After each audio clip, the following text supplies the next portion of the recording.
Timestamp August 16th, 2013. The following audio clips were selected from over 160 hours of reel-to-reel tape found in the residence of the late Dr. Uorrena Vidika following his murder in December 2012.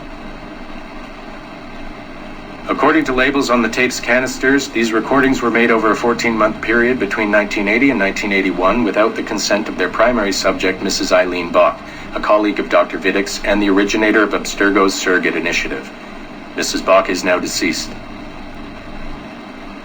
It should be stated unequivocally that Dr. Vidika made these recordings illegally and of his own volition using wiretaps and hidden microphones.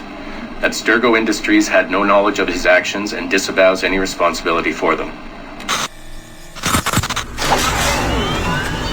And we're live. Capacitors at full. Ease the signal in. A little more. You feel anything? Don't be timid. Double it. No, we're taking it easy. 20%. 30. Eileen, go easy. We're 6 past yesterday. And boost the inputs. Too risky. Not if we split the I/O signals. 25%. Ease up. Oh, okay. There. I see something. What is it? Mein Gott. I hear talking. You're okay? Ja, ich höre Stimmen. It's German. Mein Name ist Miriam Kurz. I see a light. It's cold. Ich werde nichts sagen. There's a man with me. Mehr werde ich nicht sagen. Keep an eye on our vitals. Mein Name ist Miriam Kurz und ich bin eine Navajo. Des Hitlers Zwang, der macht uns klein. Noch liegen wir in Ketten. Doch einmal werden wir wieder frei. Wir werden die Ketten schon brechen. Eileen? Denn unsere Fäuste, die sind hart, ja. Und die Messer sitzen lose. Für die Freiheit der Jugend kämpfen Navajos. Switch off. Powering down. Kämpft Navajos. Get her out of there. Oxygen. Open the valve. No. No, Satish, I'm fine, really. Quit the heroics. Just breathe. Better? Yes, thank you. Did we get something? It'll take a while to parse. What did you see? It wasn't just seeing. It was feeling. Being. I was scared. You were shouting in German? I think I was in Germany. I was in Germany, Satish.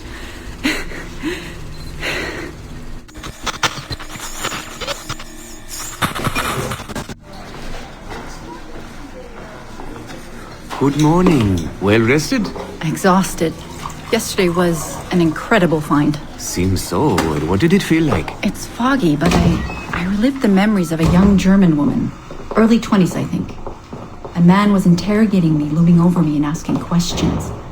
He was shouting, but I was shouting back. And then this poem just came out, like a chant.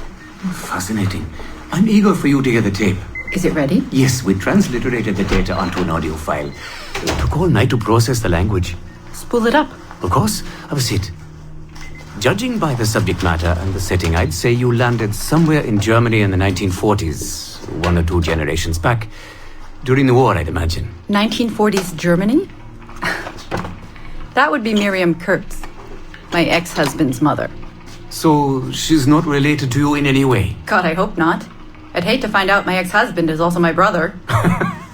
Well, if it was Miriam Kurz, then we hit a home run. You tapped into someone else's bloodline entirely. Should we celebrate? We'll listen first. Surrogate Initiative, Test Session 23, July 29th, 1980. Host, Eileen Bach. DNA sample SB1970. It's a little garbled at first. This is you settling into the memory. Your name, say it. My name is Miriam Kurz. Louder. My name is Miriam Kurz, and I am Navajo. Where did you last see the artifact? Who holds it now? I'll say nothing. I've told you all I will. I don't believe that is true. Who has the artifact? Hitler's dictates make us small, and you're bound in chains. But one day again, we shall walk tall. No binds will us restrain. Enough! For hard our fists, yes, and the knives at our wrists for you to be free. Navajos lay siege. Knock her away. Navajos lay siege. And that's where we pull you out. Whoa. What would it take to get a visual render of all that? months, unfortunately. It took 13 hours just to process the audio. Visual takes much longer. But Vidik is able to record audio and visual in real time. How does he do it? His subjects are exploring their own genetic memories. That requires much less processing power. Hold on, sorry. Eileen here. Hello. You have 10 o'clock in Lillian's office. It's 10:13 now. Oh, shit. I'm sorry. Tell her I'll be right there. And tell her we have some good news. No problem. You in trouble? The monthly progress report. I'm trying to be honest about our progress, but no matter how much I polish our facts, Warren Viddick swoops in, promising the moon for pennies, and gets 10 times the funding for his Animus project. Well, we are using his Animus technology. He's the foundation. We are the skyscraper. Which is why he should be a tech lead, not a project director. Good work, Satish.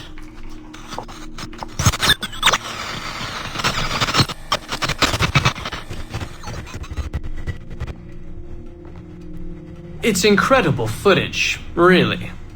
Clear and vivid. And the subject was synced for a full 62 minutes.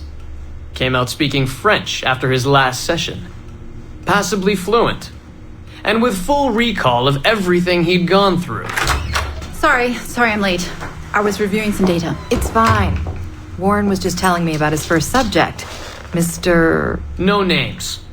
Call him Subject 1. Confidentiality. And how about you, Eileen?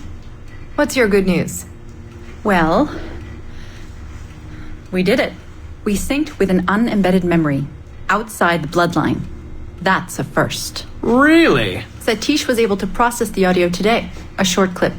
You can hear it for yourself. Only audio? No real-time memory feeds like Viddick has? Well, that's the difficulty with surrogate genetic memory data.